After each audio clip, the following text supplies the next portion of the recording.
Assalamualaikum warahmatullahi wabarakatuh. Baik, di sini saya akan menyampaikan ujian tengah semester dari mata kuliah Telaah Kurikulum.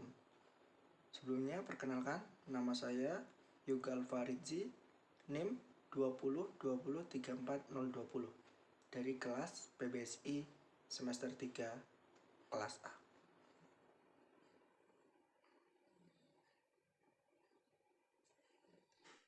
Baik, di sini kita akan ke soal yang pertama, yaitu ada beberapa sumber prinsip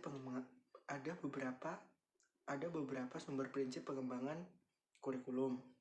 Menurut Anda, haruskah kesemua sumber prinsip itu digunakan ketika sedang mengembangkan kurikulum? Jelaskan. Baik, di sini akan saya jelaskan yang nomor 1. Pengembangan kurikulum menggunakan prinsip-prinsip yang telah berkembang dalam kehidupan sehari-hari atau justru menciptakan prinsip-prinsip baru. Oleh karena itu, dalam implementasi kurikulum di lembaga pendidikan sangat dimungkinkan untuk menggunakan prinsip yang berbeda dari kurikulum yang digunakan di lembaga pendidikan lain. Sehingga akan ada banyak prinsip yang digunakan dalam pengembangan kurikulum. Fitroh 2011 B 1-7. Sukmadinata menyatakan prinsip pengembangan kurikulum yang terbagi menjadi 2 jenis, yaitu prinsip umum dan prinsip spesifik. Prinsip umum pengembangan kurikulum adalah relevansi, fleksibilitas, kontinuitas, kepraktisan, dan efektivitas. Prinsip-prinsip ini adalah landscape yang kuat untuk mewujudkan kurikulum yang sesuai dengan kebutuhan siswa, guru, dan masyarakat. Prinsip khusus pengembangan kurikulum adalah berkaitan dengan tujuan pendidikan, prinsip yang berkaitan dengan pemilihan konten pendidikan, prinsip yang berkaitan dengan pemilihan proses belajar mengajar, prinsip yang berkaitan dengan pemilihan media dan alat belajar, dan prinsip yang berkaitan dengan pemilihan penilaian. Jadi, menurut saya, semua prinsip harus digunakan dalam pengembangan kurikulum agar terbentuknya sebuah pembelajaran yang baik dan sesuai dengan kebutuhan siswa, guru, dan masyarakat. Itu untuk penjelasan nomor 1. Kita lanjut ke soal yang kedua.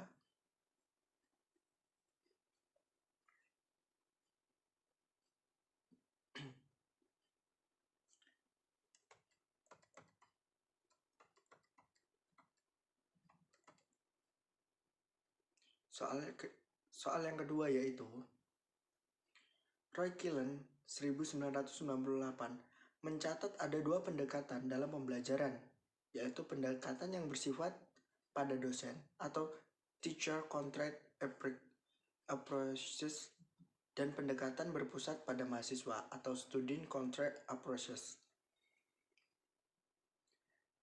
Di sini pertanyaannya, jelaskan apa yang dimaksud dengan pendekatan yang berpusat pada dosen dan pendekatan yang berpusat pada mahasiswa.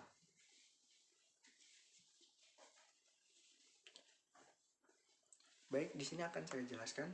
Pendekatan yang berpusat pada guru atau dosen atau teacher-centered approach yaitu pendekatan yang berpusat pada guru menggunakan strategi pembelajaran langsung atau direct instruction, pembelajaran deduktif atau pembelajaran ekspositori. Pendekatan yang berpusat pada siswa, student-centered, pendekatan pembelajaran yang berpusat pada siswa menurunkan strategi pembelajaran inquiry dan discovery serta pembelajaran induktif. Melihat pada kurikulum yang diterapkan di Indonesia pada saat ini adalah kurikulum 2013. Kurikulum 2013 ini memiliki 4 aspek penilaian, yaitu aspek pengetahuan, aspek keterampilan, aspek sikap, dan perilaku. Jadi, menurut saya, pendekatan yang digunakan pada kurikulum di Indonesia adalah pendekatan yang berpusat pada siswa, karena untuk mengembangkan beberapa aspek. Contohnya, siswa yang bekerja kelompok untuk tugas, dan guru atau dosennya hanya mengoreksinya saja. Dan salah satu contoh adalah pelajar yang memiliki bakat dapat mengembangkan bakatnya sesuai dengan keahliannya. Kita masuk ke soal yang ketiga.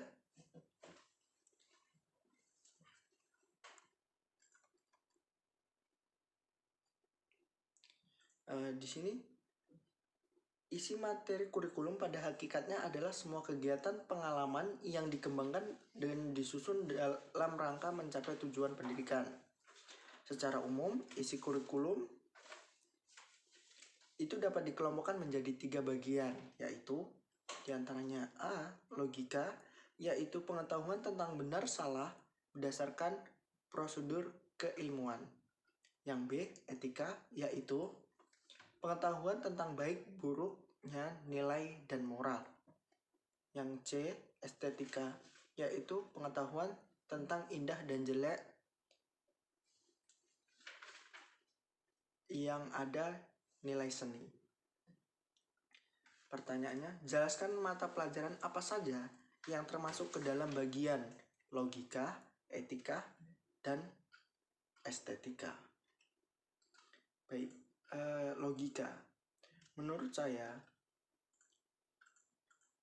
mata pelajaran yang masuk ke dalam logika yaitu seperti mata pelajaran matematika.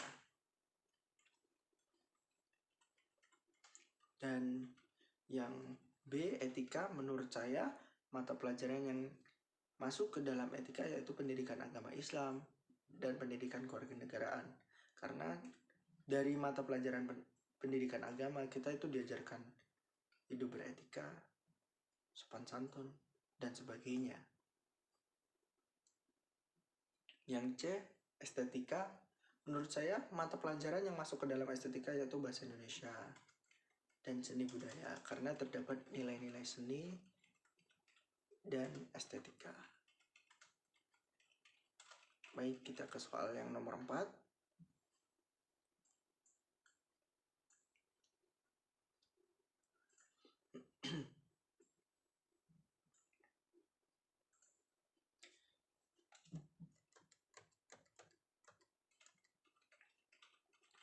Soal nomor 4 yaitu evaluasi merupakan komponen untuk melihat efektivitas pencapaian tujuan.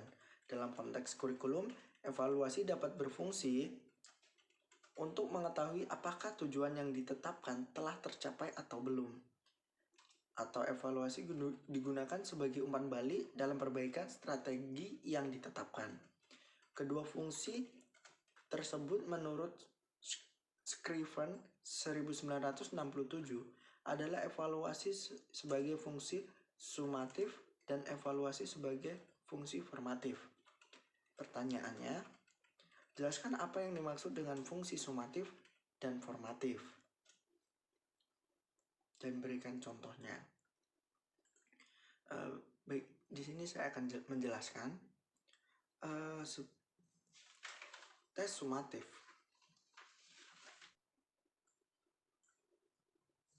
Menurut saya, sumatif dan formatif adalah sebuah tes. Tes sumatif adalah tes yang diberikan setelah sekumpulan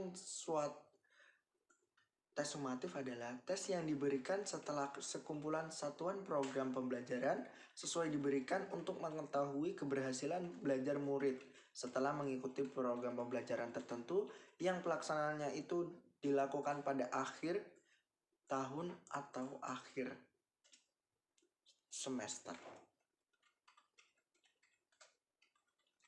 Tes yang dimaksudkan untuk menentukan berhasil atau tidaknya siswa sebagai syarat untuk melanjutkan pendidikan pada jenjang yang lebih tinggi.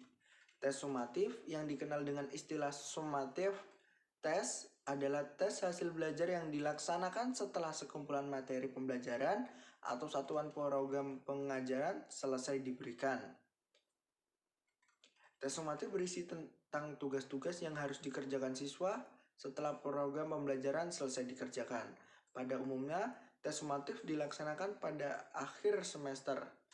Oleh sebab itu, tes sumatif dapat disebut juga sebagai ujian akhir semester.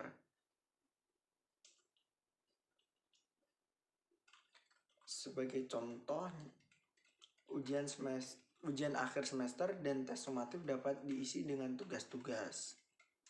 Sedangkan tes formatif yaitu suatu bentuk tes yang bertujuan untuk memberikan feedback atau umpan balik ke peserta didik.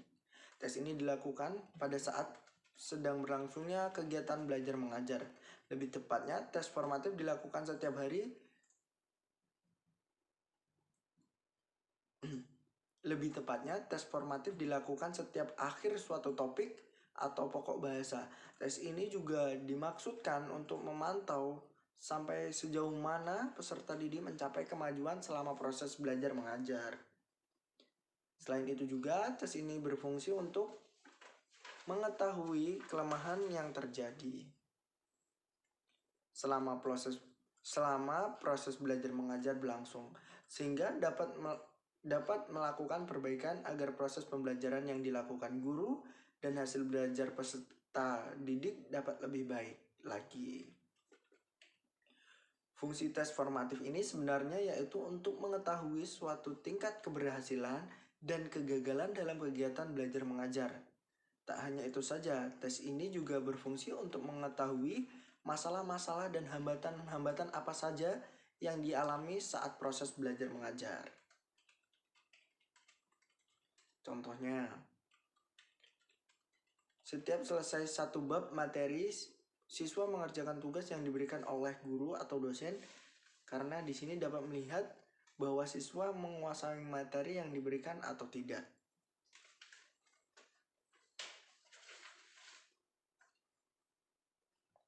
Kita ke soal yang kelima. Kemajuan prinsip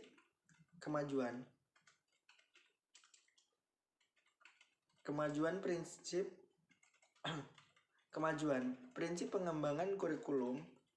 Manakah yang harus dipenuhi agar kurikulum yang dihasilkan bisa berguna dan bermanfaat untuk individu maupun masyarakat?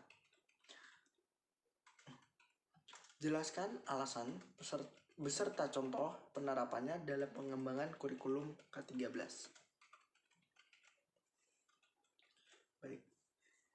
Sebelumnya di sini saya akan menjelaskan prinsip-prinsip dalam pengembangan kurikulum menurut Prof. Dr. Nana Syaodi Sukmadinata sebagai berikut.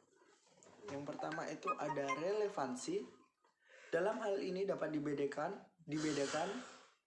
relevansi keluar yang berarti bahwa tujuan, isi, dan proses belajar harus relevan dan dengan tuntutan. Kebutuhan dan perkembangan masyarakat dan relevansi dalam berarti kebutuhan dan perkembangan masyarakat dan relevansi ke dalam berarti bahwa terdapat kesesuaian atau konsistensi antara komponen-komponen kurikulum, yaitu antara tujuan, isi, proses penyampaian, dan penilaian yang menunjukkan keterpaduan kurikulum. Yang kedua ada fleksibilitas. Kurikulum harus dapat mempersiapkan anak untuk kehidupan sekarang dan kemampuan yang berbeda.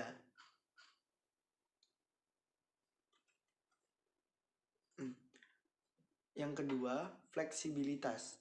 Kurikulum harus mempersiapkan anak untuk kehidupan sekarang dan yang akan datang, di sini dan di tempat lain, bagi anak yang memiliki latar belakang dan kemampuan yang berbeda. Hal ini berarti bahwa harus berisi hal-hal yang solid, tetapi dalam pelaksanaannya memungkinkan terjadinya penyesuaian berdasarkan kondisi daerah, waktu, maupun kemampuan dan latar belakang anak. Kontinuitas terkait dengan perkembangan dan proses belajar anak yang berlangsung secara berkesinambungan, maka pengalaman belajar yang disediakan kurikulum juga hendaknya berkesinambungan antara satu tingkat kelas dengan kelas lainnya, antara satu jenjang pendidikan dengan jenjang yang lainnya, serta antara jenjang pendidikan dengan pekerjaan. Lanjutannya, ini ada yang ke-5 ya. 1, 2, 3. Oh, ini yang keempat ya. Di sini ada efektivitas. Efektivitas berkenaan dengan keberhasilan pelaksanaan kurikulum, baik secara kuantitas maupun kualitasnya. Kurikulum merupakan penjabaran dari pencernaan pendidikan dari kebijakan-kebijakan pemerintah. Dalam pengembangannya harus diperhatikan kaitan antara aspek utama kurikulum, yaitu tujuan, isi, pengalaman belajar, serta penilaian dan kebijakan pemerintah dalam bidang pendidikan. Menurut saya, prinsip pengembangan kurikulum yang harus dipenuhi yaitu prinsip relevansi. Karena relevansi memiliki makna sesuai atau serasi. Jika mengadu pada prinsip relevansi, setidaknya kurikulum harus memperhatikan aspek internal dan eksternal. Secara internal, kurikulum memiliki relevansi antar komponen kurikulum, yang diantaranya tujuan, bahan, strategi, organisasi, dan evaluasi. Karena dalam proses belajar mengajar memerlukan aspek-aspek seperti yang terdapat dalam aspek relevansi. Gimana sih?